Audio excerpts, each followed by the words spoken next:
నాటుకోళ్లతోనే కాదు సంకరజాతి పెరటి కోళ్లతో మంచి లాభాలు పొందవచ్చని నిరూపిస్తున్నారు కొంతమంది నిరుద్యోగ యువత. నాటుకోళ్లలో గుడ్ల ఉత్పత్తి సామర్థ్యం చాలా తక్కువ. అయితే వీటితో సంకరపరిచి అభివృద్ధి చెందిన జాతుల్లో గుడ్ల ఉత్పత్తి గణనీయంగా పెరిగింది. ప్రస్తుతం మార్కెట్లో బ్రౌన్ గుడ్లకు మంచి డిమాండ్ ఉంది. దీంతో పెరటి కోళ్లను ఫారాల్లో పెంచి గుడ్ల ఉత్పత్తి చేసే అవకాశాలు పెరిగాయి. దీన్ని సద్వినియోగం చేసుకుంటూ ఫ్రీ రేంజ్ పాస్చరైజ్డ్ పద్ధతిలో పెరటి కోళ్ల పెంపకానికి శ్రీకారం చుట్టారు మెదక్ జిల్లాకు చెందిన యువ ఇంజనీర్. మొదట్లో నాటుకోళ్లను మాంసం కోసం పెంచిన ఈ యువకుడు ప్రస్తుతం గుడ్ల ఉత్పత్తిని స్టార్టప్ ప్రోగ్రాం కింద చేపట్టి ఉద్యోగం కంటే వ్యవసాయమే ముద్దు అంటున్నాడు. గుడ్లను స్వయంగా మార్కెటింగ్ చేస్తూ అభివృద్ధి దిశగా ముందడుగు వేస్తున్నాడు.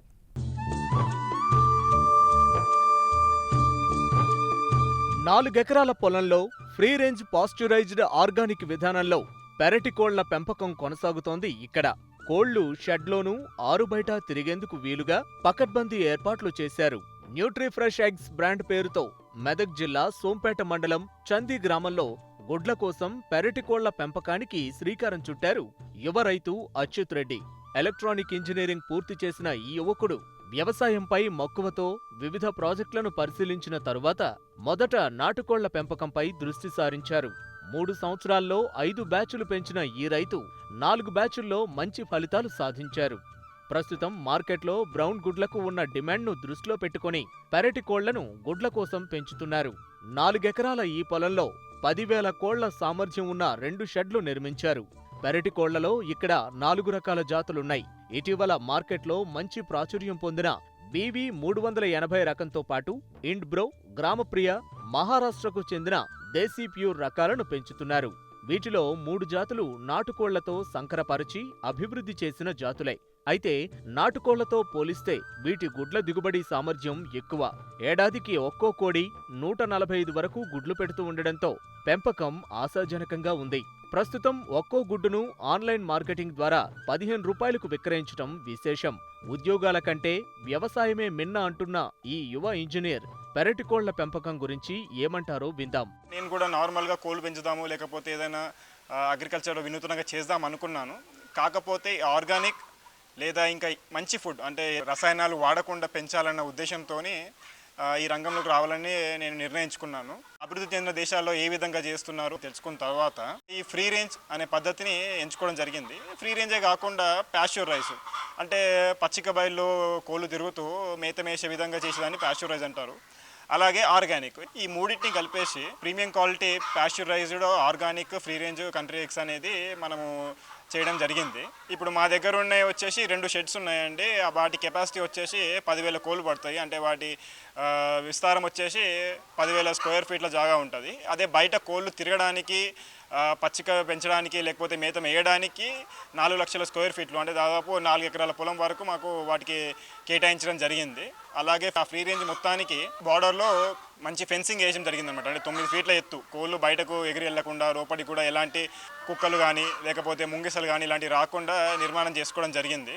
ఫీడ్, రా మెటీరియల్స్ అన్ని వేసుకోవడానికి కూడా ఒక గోదాము నిర్మించడం జరిగింది. 25 లక్షల వరకు మనకు ఖర్చు అయిందండి. దాంట్లో పెద్ద మొత్తము లోను, మిగతాది ఏంటంటే మనం సంపాదించిన డబ్బుతోనే నిర్మించడం జరిగింది.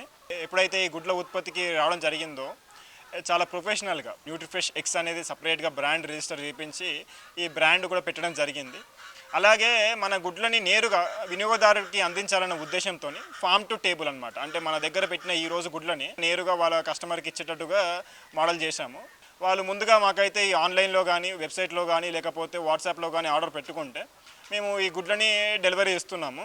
3-4 బ్యాచ్లు చేశామండి. ఇది ఇప్పుడు నడుస్తుంది ఏంటి అంటే ఫిక్స్డ్ బ్యాచ్ అనమాట. ఇది ఏంటి అంటే ఇక గుడ్లు కాబట్టి మేము వీటిని సేమ్ ఇక బ్యాచ్లు లెక్కనే కన్సిడర్ చేస్తాము. ఇప్పటికీ మేము 5 బ్యాచ్లు చేసి ఉన్నాము గత 3 సంవత్సరాల నుంచి. గుడ్ల కోసం పెంచే పెరటి కోళ్లను సాధారణంగా కేజ్ విధానంలో పెంచితే అధిక గుడ్ల దిగుబడి వస్తుంది, నాణ్యత పెరుగుతుంది. కానీ కేజ్ల నిర్మాణానికి అధికంగా ఖర్చవడం వల్ల ఈ యువ ఇంజనీర్ డీప్ లిట్టర్ విధానాన్ని అనుసరిస్తున్నారు. అయితే గుడ్ల నాణ్యత చెడిపోకుండా వీటికి ప్రత్యేకంగా 21 గదులుండే విధంగా చెక్క ఫ్రేమ్ తయారు చేయించారు. దీంతో కోళ్లు గుడ్లు పెట్టేటప్పుడు వీటిలో చేరుతున్నాయి. గుడ్డు నాణ్యత కూడా బాగా వస్తోంది. ప్రస్తుతం ఈ ఫామ్లో 2,500 కోళ్లున్నాయి. నవంబర్ నాటికి ఈ సంఖ్యను 10,000కు పెంచే ప్రయత్నంలో ఉన్నారు ఈ రైతు. పిల్లల బ్రూడింగ్ దశలో తగిన జాగ్రత్తలు తీసుకోవటం, 40 రోజుల వరకు షెడ్లోనే పెంచి ఆయుర్వేద మందులను ఎప్పటికప్పుడు అందించడం వల్ల మరణాల శాతం చాలా తక్కువగా ఉంది. జనరల్గా వచ్చేసి ఒక్కరోజు పిల్లని అంటే అదే రోజు గుడ్లోకి వెళ్ళి పొదిగిన పిల్లని మేము తీసుకుంటాము డెలివరీగా.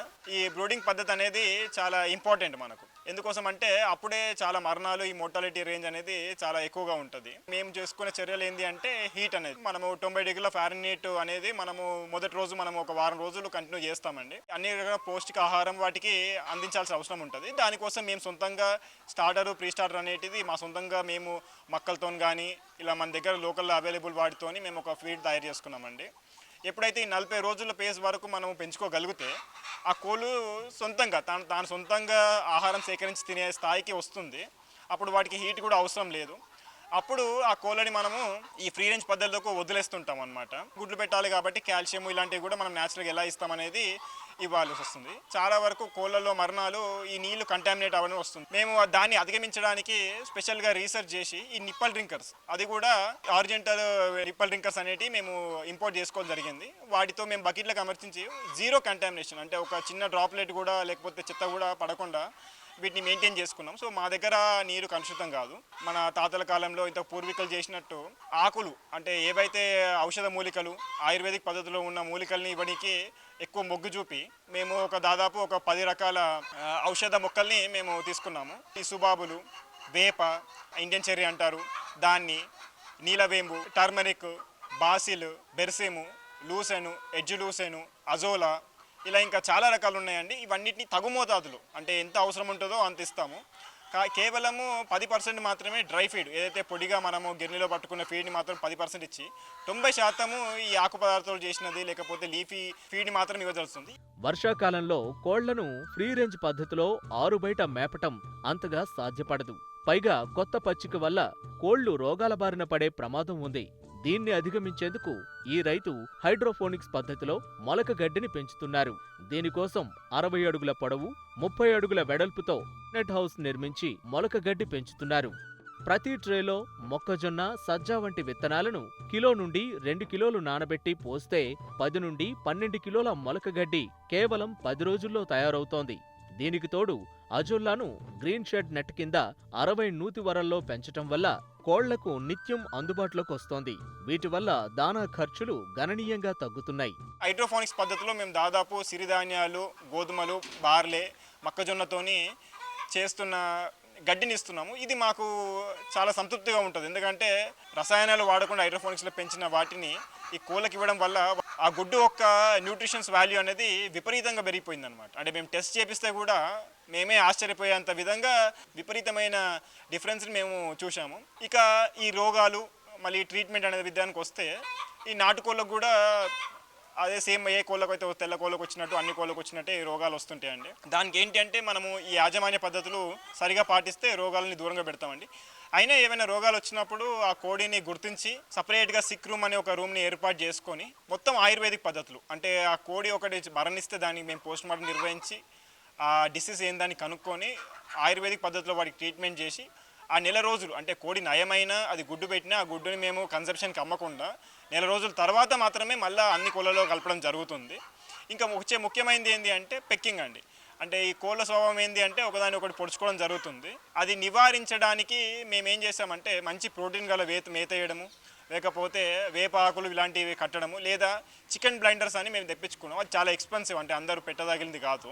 వాటిని కూడా వాటికి ఏర్పాటు చేసి వాటి పొడుచుకోకుండా చేసినాం. ఒకవేళ అయినా పొడుచుకున్న వాటి ట్రీట్మెంట్ అంటే మేము యాంటీ పెక్కింగ్ స్ప్రే ఒకటి తయారు చేసుకున్నాము. ఇలానే మేము దాదాపు ఒక 15 రకాల ఆయుర్వేదిక్ మెడిసిన్స్ని ప్రీ రెడీగా అంటే రెడీగా మనకు ఎప్పుడైతే అవసరం ఉందో కాకుండా ముందుగానే ప్రిపేర్ చేసి పెట్టుకున్నాము. నాటుకోళ్ల పెంపకంలో భరోసా వచ్చిన తర్వాతే యువ రైతు అచ్యుత్ రెడ్డి ఈ రంగాన్ని విస్తరించారు. గుడ్లకు అధిక డిమాండ్ ఉందని గ్రహించిన తర్వాత పెరటి కోళ్లను ఫ్రీ రేంజ్ పద్ధతిలో విస్తరించారు. కేవలం ఉత్పత్తిదారుడిగా మిగిలిపోకుండా వ్యాపారిగా కూడా మారడం వల్ల అధిక లాభాలు ఆర్జించే అవకాశం ఉంది. మరి ఈ పెరటి కోళ్లలో గుడ్ల ఉత్పత్తి ఏ విధంగా ఉంది, ఆదాయ వ్యయాలు ఏ విధంగా ఉన్నాయో ఇప్పుడు చూద్దాం. సాధారణంగా కేజ్లలో పెంచే లేయర్ కోళ్లైతే 6వ నెల నుండి గుడ్లు పెట్టడం ప్రారంభించి దాదాపు సంవత్సర కాలంలో 300 గుడ్లు వరకు పెడతాయి. ఈ పెరటి కోళ్లు 22వ వారం నుండి గుడ్లు పెట్టినా గుడ్ల ఉత్పత్తి నిరంతరాయంగా ఉండదు. ఒక్కో దఫాకు 15 నుండి 16 గుడ్లు పెడతాయి. తిరిగి 2 వారాల వ్యవధి తీసుకుని గుడ్లు పెట్టడం ప్రారంభిస్తాయి. ప్రస్తుతం 30 గుడ్లున్న ఒక్కో ట్రేను 450 రూపాయలకు అచ్యుత్ రెడ్డి అమ్ముతున్నారు. ఆన్లైన్ ద్వారా వినియోగదారుల ఇంటికి చేరవేయడం వల్ల ఒక్కో గుడ్డుకు 15 రూపాయల ధర లభిస్తోంది. ఈ ఫ్రీ రేంజ్లో చేయడం ఏంటి అంటే ఎక్కువగా ఆహారం తిన్నా కూడా ఇవి బాగా తిరిగేసి ఎనర్జీని వృధా చేస్తుంటుంది. అందువల్ల మనకు 110 నుంచి 140 గుడ్ల వరకే పెడుతుంది దీని లైఫ్ టైంలో. సో ఈ గుడ్డుకి ఖర్చు వచ్చేసి మనకు 8 రూపాయలకు గుడ్డు ప్రొడక్షన్ కాస్ట్ పడుతుందండి. ఎందుకోసం అంటే అన్ని ఆయుర్వేదిక్ పద్ధతిలో మళ్ళీ తక్కువ కోళ్ళు గుడ్లు కూడా తక్కువ పెడుతుంది కాబట్టి ఒక ట్రే వచ్చేసి 450 రూపాయలకు మేము అమ్మడం జరుగుతుంది. ఈ పద్ధతిలో ఒక 300 కోళ్ళని మనం పెంచడానికి 6 నుంచి 8 లక్షల వ్యయం అవుతుందండి మనకు. అంటే ఇది రన్నింగ్ కాస్ట్ అంటారు. కానీ రెవెన్యూ వచ్చేసి భారీగానే వస్తుందండి. ఎందుకంటే మనము ఈ ఎక్కువ రేటుకే గుడ్లని మనం డెలివరీ ఇస్తున్నాం కాబట్టి. కాకపోతే ఎప్పుడైతే మేము ఈ గుడ్ల ప్రొడక్షన్ని 5000 స్థాయి తీసుకెళ్ళాం అనుకోండి, అప్పుడు మాకు ఇది లాభదాయకంగా ఉంటుంది. ఇప్పుడు మా దగ్గర వచ్చేసి 2500 కోళ్ళు ఉన్నాయండి.